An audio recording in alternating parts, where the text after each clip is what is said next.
today I would like to share with you my TBR for the fall season. I usually divide my TBR for the fall in two parts. The first part that we are talking about today are the books that are more on the lighter side, that are a little bit spooky, but also nice and cozy, that help you ease into the spooky season and just embrace this wonderful, beautiful time of the year. And the second part usually comes after the Halloween. That's when I fully embrace myself into reading thrillers and mysteries and horror. So we will talk about that part a little bit later. But today, let's get into nice and cozy fall-y vibe books. The first book that I would like to talk about is The Ex-Hex, and this is the book number 1 in the series that is also called Ex-Hex. So it's been on my TBR for some time, and I feel like now is just the best time to start reading this book. 9 years ago, Vivian Jones nursed a broken heart like any young witch would. Vodka, weepy music, bubble bath, and a curse on the horrible boyfriend. Sure, Vivian knows she shouldn't use her magic this way, but with only a scented candle on hand, she isn't worried it will cause him anything more than a bad hair. This is until with Penhallow, descendant of the town ancestors, breaker of hearts and annoyingly just as gorgeous as he always was, returns to Graves Glen. What would be a quick trip to recharge the town's ley lines to make an appearance at an annual fall festival turns destroyingly wrong.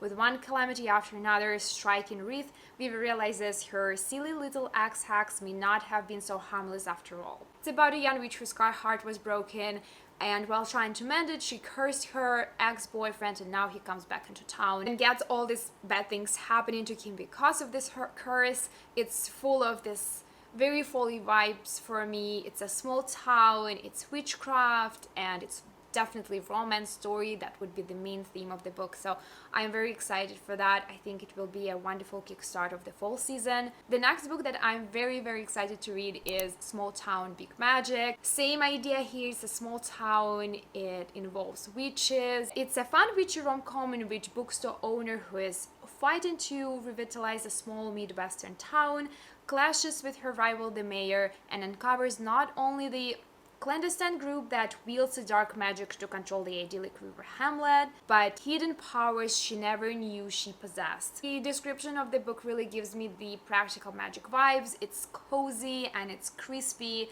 It's definitely a very autumny read if you want to embrace this atmosphere of the beginning of the fall. It makes me want to cuddle up with a cup of pumpkin latte. It's about a girl who didn't know that she is a witch, and she suddenly realizes that she has this powers and she tries to embrace it, but also there is danger that's coming to the small town that she loves from the bottom of her heart, and she tries to do her best. There is also a romance story there that's very sweet, and yes, it's another book that I cannot wait to start. The next book that's on my TBR is Not the Witch You Wed. Magicless witch Violet Maxwell wants nothing to do with Alfred Wolf, shifter Lincoln Thorne, the man who broke her fragile teenage heart, but when the two of them are forced by arcane supernatural laws to find mates, Violet and Lincoln agree to fake date their way to a fake meeting in order to conjure themselves some time. When all feelings make reappearance, along with Violet's magic, they both realize there is nothing fake about their feelings,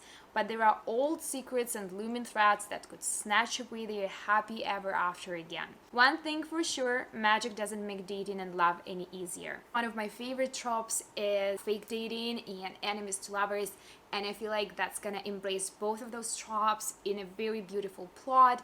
So I am very excited. Again, love and magic is just the most beautiful combination for this time of the year. The next book, again, it's about witches. I feel like just the beginning of autumn associates with magic to me, so I kind of wanted to try to make the list of the books that will really enhance this feeling. And the next book is In the Company of Witches.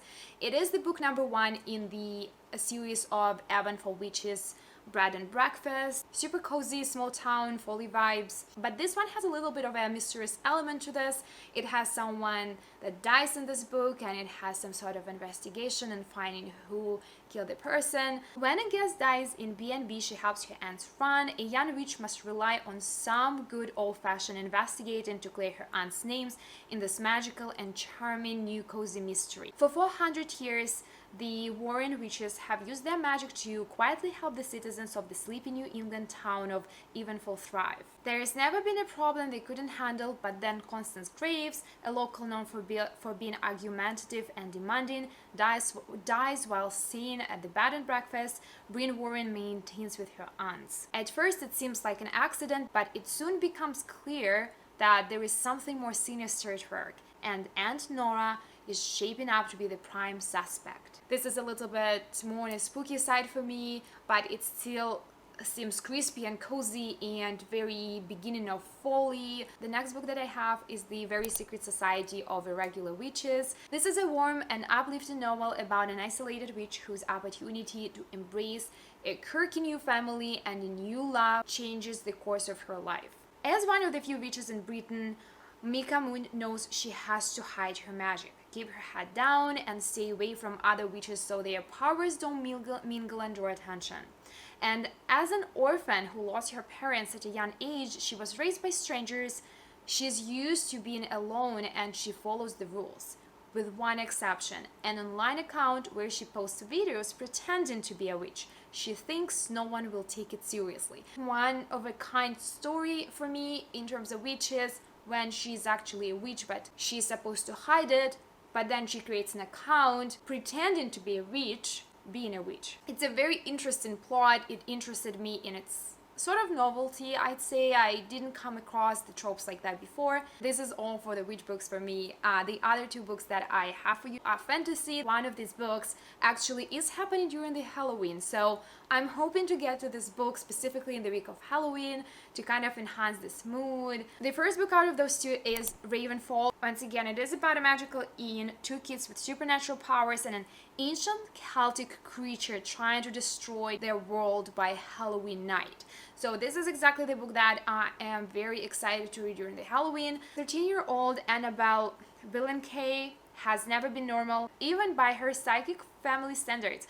Every generation uses the ability to help run the Ravenfall Inn, a sprawling magical B&B at the crossroads of the human world and the outworld. But it is hard to contribute when your only power is foreseeing death. So when 14-year-old Colin Pierce arrives at Ravenfall searching for his missing older brother and the supernatural creature who killed their parents, Anna jumps at the chance to help, but the mysteries tied to Colin go much deeper than either of them expects. This is a little bit on a spookier side for me. It's still very nice and cozy and sweet, but this book exactly leads into the Halloween. And another book that is, for me personally, similar style, maybe even a little bit more gloomy, is called The Ordinary Monsters. It's the first book in the series of the Talents trilogy. England, 1882. In Victorian London, two children with mysterious powers are haunted by a figure of darkness, a man made of smoke. To be honest, I'm not a big fan of All the Times. I like to read about modern, but something in this book spoke to me fall and spooky and Halloweenish that I decided to give it a try. 16-year-old Charlie Ovid, despite a lifetime of brutality, doesn't have a scar on him. His body heals itself whether he wants it or not. Marlowe, a foundling from a railway-free car, shines with a strange bluish light. He can melt or mend flesh. When two detectives are recruited to escort them north to safety, they are forced to control the nature of difference and belonging and the shadowy edges of the monstrous. The description of this book doesn't really explain much to me, only that there are two teenagers who have the superpowers. One can heal themselves, the other person shines the blue light and can mend flesh. That's all we know. Very mystical, in my opinion, quite kind of spookish. So these are the books that I have on my TBR for this pre-Halloween of 2022 that I'm very, very excited about. Let me know in the comments down below if you read any of these books, if you love them or hate them. I would love to know your opinion about them so that I can some sort of expect what's waiting for me ahead. That's everything for today. I will speak with you soon. Cheers!